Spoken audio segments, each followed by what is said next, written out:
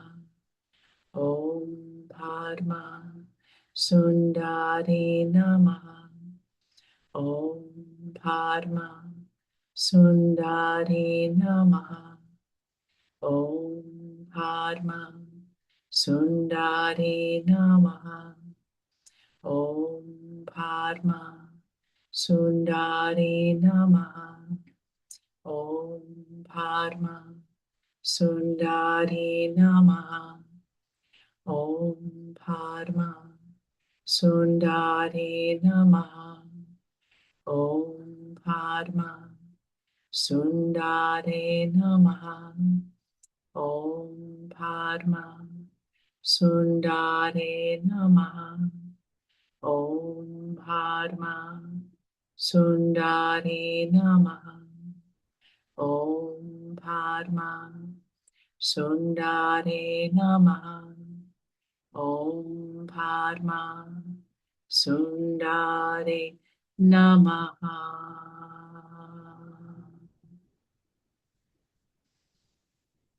And we take a moment to savor the silence.